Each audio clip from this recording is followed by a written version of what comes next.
Hey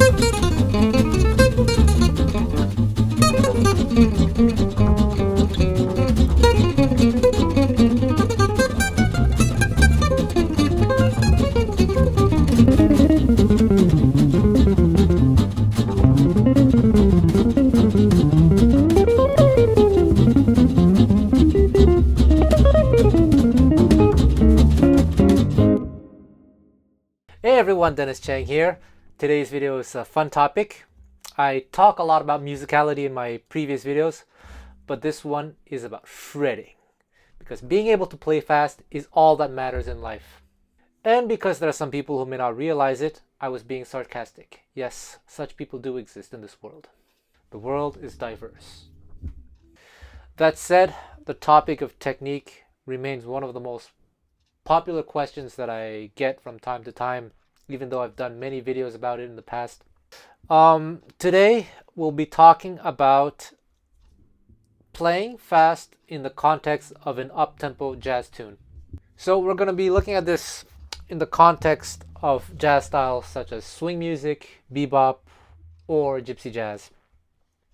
Well, first of all, in the trad or swing jazz styles, it is really not common to be playing that fast, so maybe just bebop and gypsy jazz. Now, I need to be clear on what this video is and is not about. This is not a video on how to play over up-tempo songs, which is a broader topic. This is strictly about playing over up-tempo songs and keeping up with the tempo. So basically, if you're playing at 300 BPM, in your phrasing, you're playing to that 300 BPM.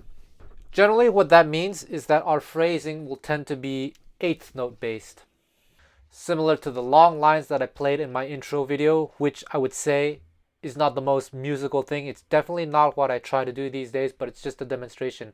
So you may have noticed that in the intro video, I played in two styles, in a gypsy jazz style and a, bebop way. That's because I have two different techniques. Well, actually I have three different techniques, but I mainly use two to play jazz. This is a topic that rarely gets talked about when it comes to jazz guitar.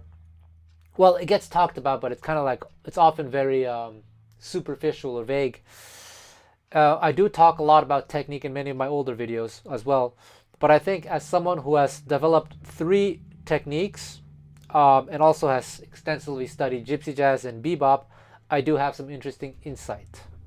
But first, I need to thank JES International for supplying me with this amazing Godin guitar that I'm playing here in Tokyo, Japan.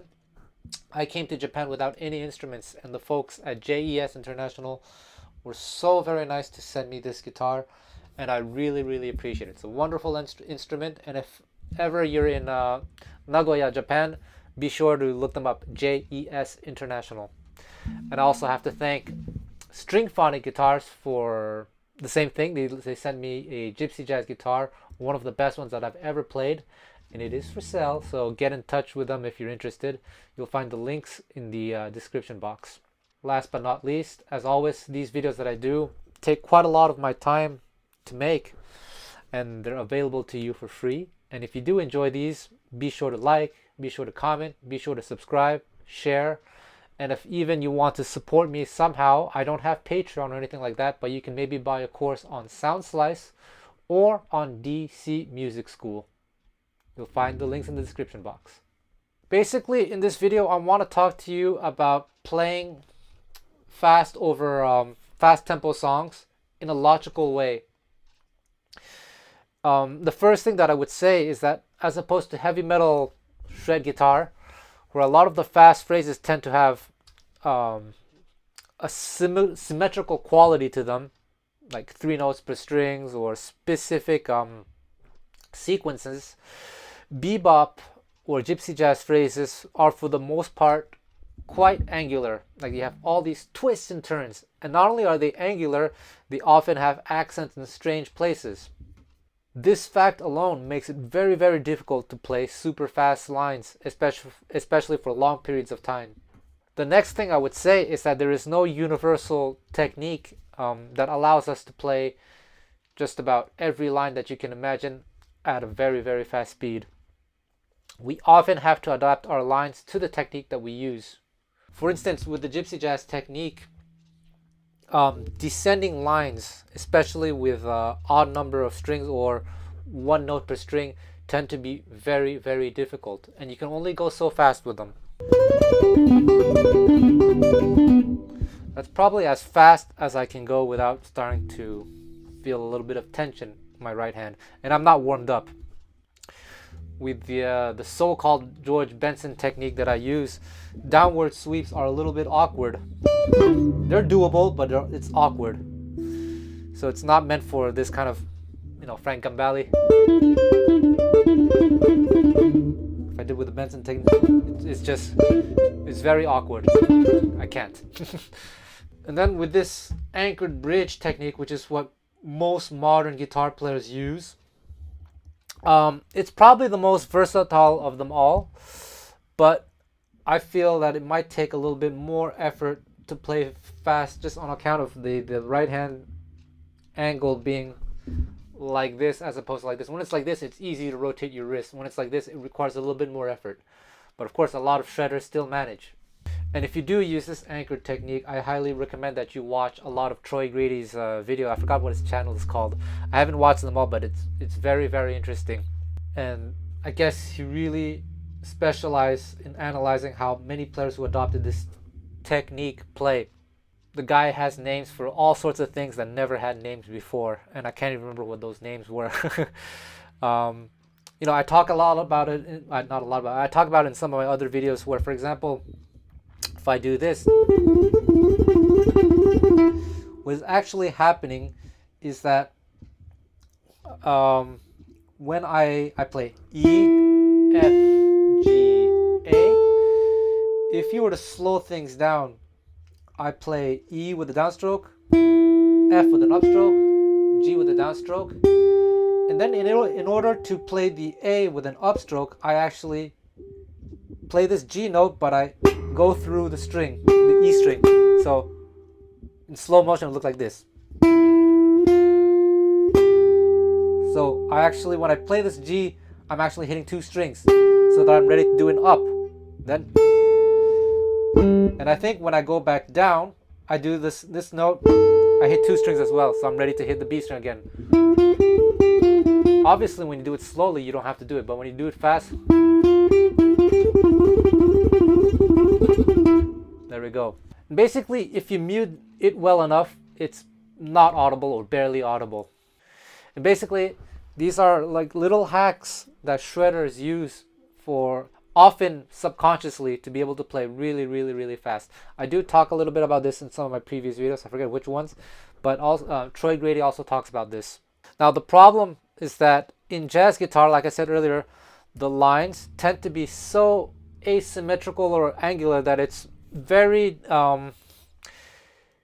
difficult to take advantage of a lot of the hacks that heavy metal shredders tend to use, because again, these shredder people, those shredders, they've figured out the exact science to be able to play really, really fast, and they have all these lines that are adapted to being to take advantage of these hacks.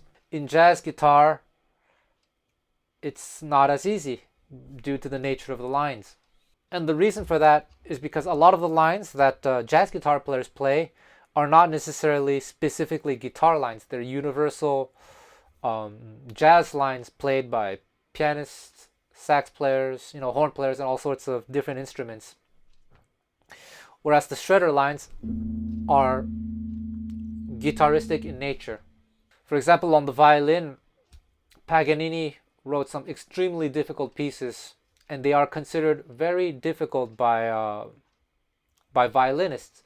But then you have composers like Brahms. Brahms was not a violinist, he's not a specialist on the violin, but he wrote a concerto that many classical violinists consider extremely, extremely difficult, because the way the concerto was written, it was written in such a way, it was not written in a violinistic way.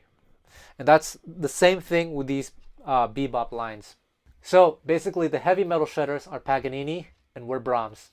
All this to say is that jazz guitar is not an instrument that lends itself to playing very, very fast over very fast tempos, or at least for continuous periods of time.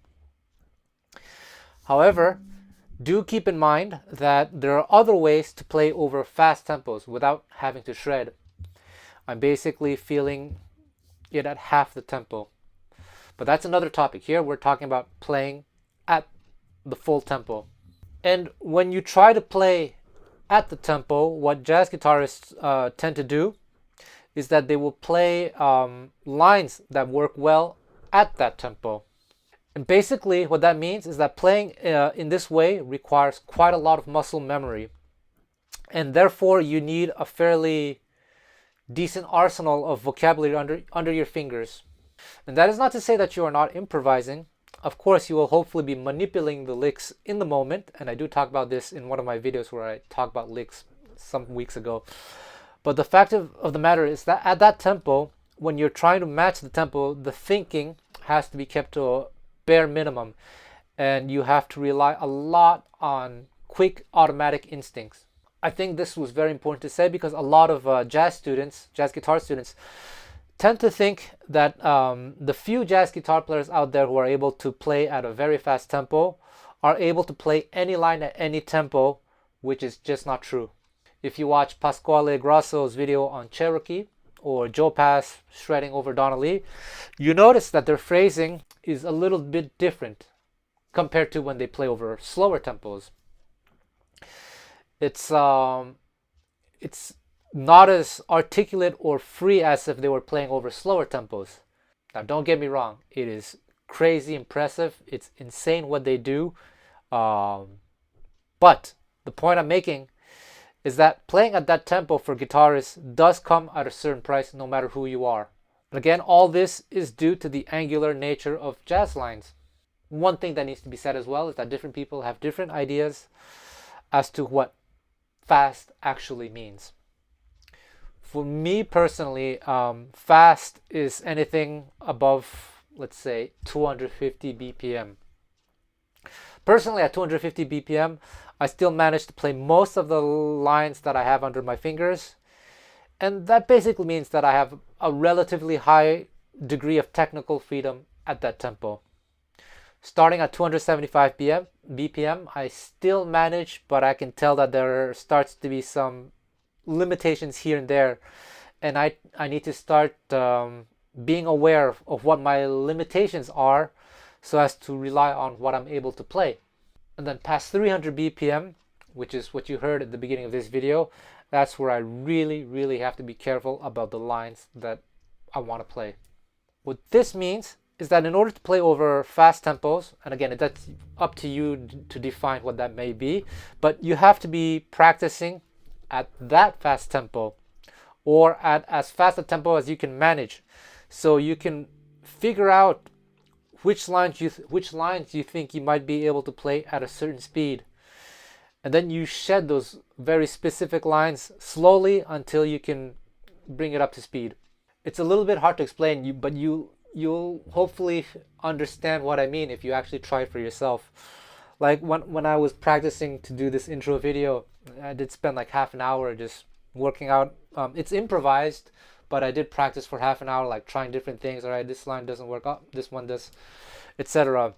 And then I'm able to feel, because I know myself pretty well, I can feel, all right, maybe this line is too difficult to play at this tempo, but this line, I think if I shed it for a little bit, I might be able to nail it at that tempo. For example, this Django phrase.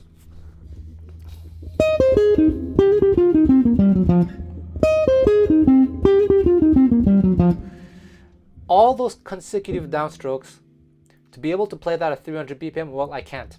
For me, anyway, it's much, much too fast. If I absolutely had to play that line, I would have to cheat somehow or change techniques. So I had to sweep. And that's where I say it is totally okay to change your technique to adapt it to the tempo. There is no reason to be dogmatic. If you feel you have to play a certain line and the only way you can play it is to change your technique, by all means go for it. Anyway, you have to know what your limitations are, and to do that, you have to try things out at those tempos, and then figure out which lines you think you might be able to manage if you practice them well enough. And so the way I'd categorize things would be like so. I'd say that there is a max limit where one can play just about every line within their technical means, and let's just call this their technical limit. On jazz guitar, one way to figure out what tempo is your limit is to take various bebop heads, especially the up-tempo ones like Donna Lee or Ornithology or Anthropology, but others like Scrapple from the Apple, Confirmation, Joy Spring, etc., and see how fast you can play them, because those heads tend to be angular. Without warming up, if I were to just grab a guitar for the first time, on Donna Lee, I can manage to do it at 280 BPM, which is something I did try earlier. But while I can manage it at 200 BPM, 80 BPM, I could definitely tell that it's not ideal. Keep in mind that I did it with a metronome. But if you're going to call this song at a jam session, remember that musicians are not perfect, and drummers and bassists sometimes get excited and tend to push the beat. So if you do consider calling this at a jam session, you want to play it like up-tempo, keep that in mind, and maybe you might want to call it just a little bit slower so that when they get excited, they'll bring it up to the tempo that you originally wanted. Or maybe they'll drag. Anyway, my technical freedom tempo is 250 BPM. At 250 BPM, it feels relatively easy. At 250 BPM, I can, for the most part, play most of the lines that I want to play, most of the ideas that I want to play, with not too much difficulty. And the next category is the important one. It's for anything that is above this technical limit that I talked about earlier. This is where you need to get to know yourself really, really well and know what you can pull off, know what kind of lines you might want to play. Keeping in mind that the faster you go, the more things will become even more limited. And I really suggest you watch that Pasquale Grasso video of him playing over Cherokee. It is absolutely incredible, but you can tell that he's working within his technique. With that said, when you're playing bebop or standards, how often do you go past like 280 BPM? It's not quite often, in my opinion. And even 250 BPM, well, I guess it depends on the people, right? With that said, I don't think it's that common to be always playing that fast. Like maybe there may be 1 or 2 songs per concert that are played at that fast, if even at all. And 250 BPM is already pretty up-tempo. In gypsy jazz though, it is quite common nowadays to go up to 300 BPM, 320 BPM. So it could be a good idea to figure out what works at that tempo. And you'll have to be practicing at that tempo, or maybe just slightly slower, but always at a relatively fast tempo so that you can push your technical limits. In the Dutch gypsy community, a lot of them, for many years, have a tradition of playing a lot of these tunes at a pretty fast tempo, like above 250 BPM, up to 300 BPM, 320. That's just part of their musical style, I guess. And that's why they all have incredible technique. They figured out which lines work at that tempo. Then you play this way for your entire childhood. It's normal that you end up having pretty good technique to be able to play at that speed. Now, here's an obvious thing, but it still needs to be said, is that of course when it comes to playing at that fast a tempo, you need to be efficient with your technique. Wasted movements will only get in the way. So if you're not used to using your wrist and you're using your arm like this, well, you're gonna run into trouble. If with the left hand you're being very inefficient, likewise, you're gonna run into trouble. All these things will get in the way. And I guess I was lucky early on that I paid quite a lot of attention to being as efficient as possible. And when I was younger, well, still even today, I practice a lot in front of the mirror, and I look at my hands to see if they look relatively efficient. I remember I used to have VHS cassettes of Stokelo Rosenberg, and I'd watch him play, and then I'd pause the VHS and then go in front of the mirror and try to, like, maybe not imitate his exact technique, but at least see if it looked roughly similar in terms of efficiency.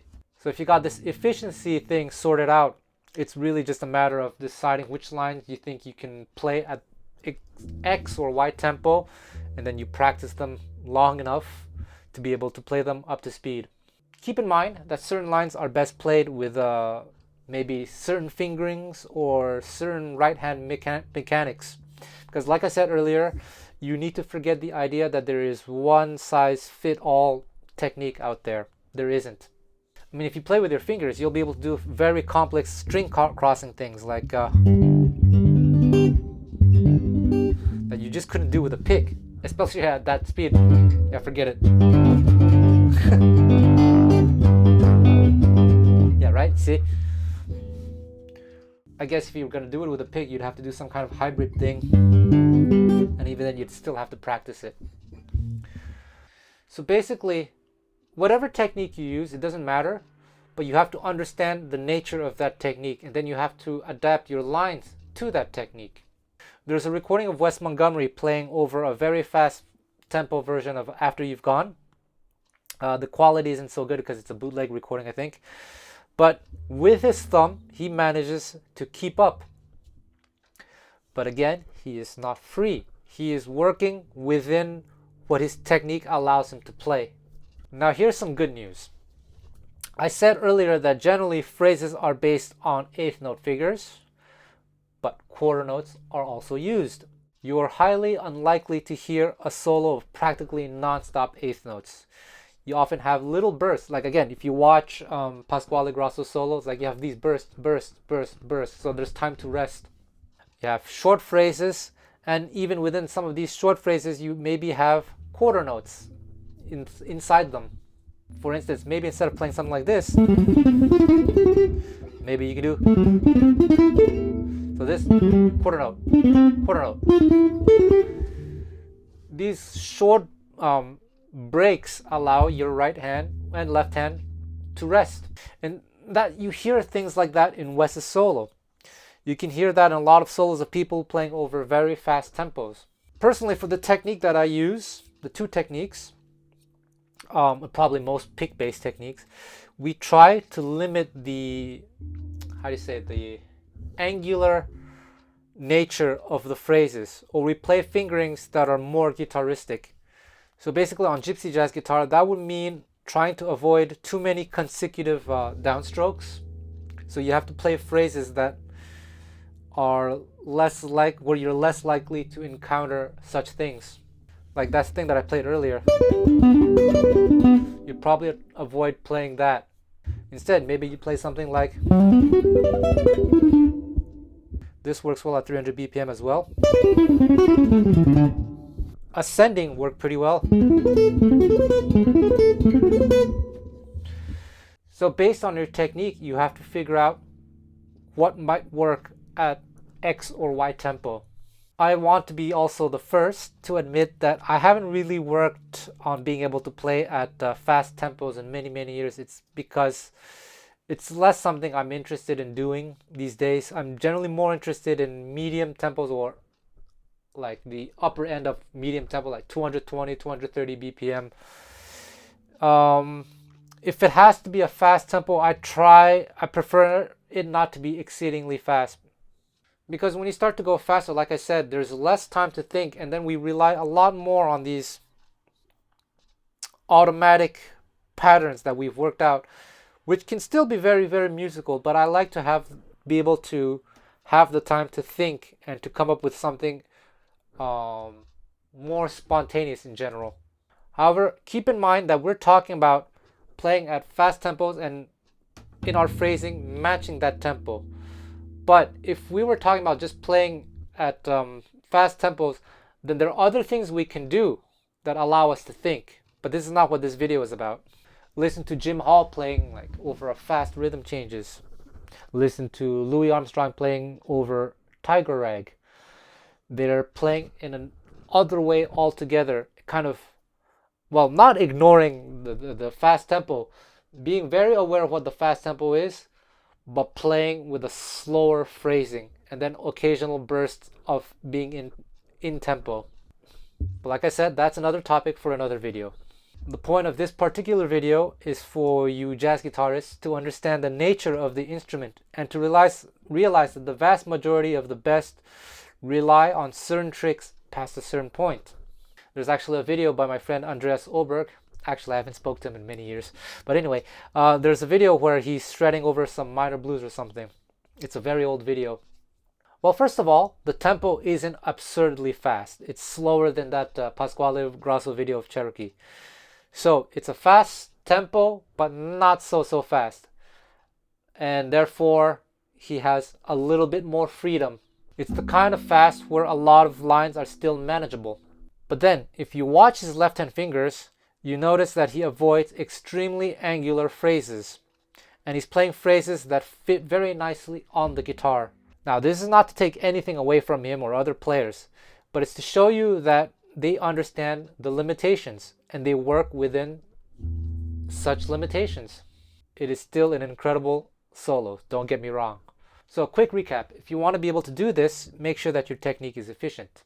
Watch many of my previous videos on technique, or watch Troy Grady's videos or whomever else. And then you start practicing at a target tempo, whatever that may be, like 260 BPM, 280 BPM, you decide for yourself. And then you feel for yourself what kind of lines might or might not work. And then you work on a lot of vocabulary for that target tempo. And then you have to develop the muscle memory to be able to play at that tempo. To do that, you have to practice slowly-ish, not too slow. And then you have to try it at the target tempo that you're playing at just to see like if it's still manageable. Then you slow things down, maybe a notch below the target tempo where you feel a little bit of a struggle, but you can still manage. And then you go back and forth between all these different things. For example, if I just take this Gypsy jazz lick that I played earlier,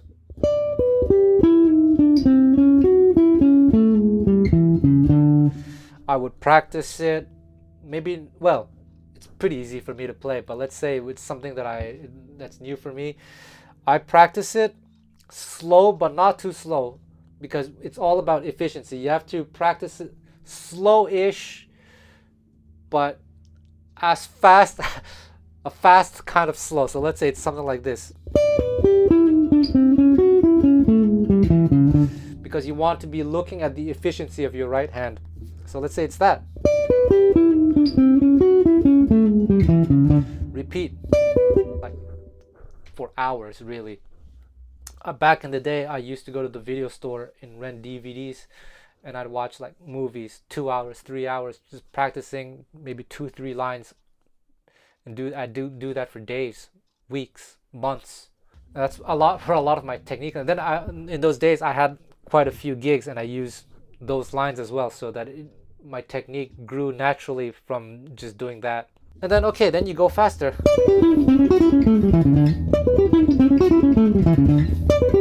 And then you go even faster.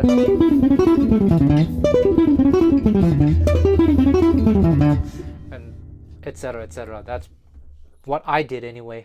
Anyway, this is not like an exact science, because here we're dealing with improvisation and we're dealing with personal styles. And you have to figure out what your style is going to be, and therefore you have to really get to know yourself, get to know your technique, get to know what kind of lines you want to play. And then you, if your goal is to play at a specific tempo that's quite up there, as you increase the tempo, you have to realize that you have to start making certain sacrifices. And that was basically the point of this video, to make you understand such facts. Do you want me to make a video on how to play over fast tempo but without having to shred? Let me know.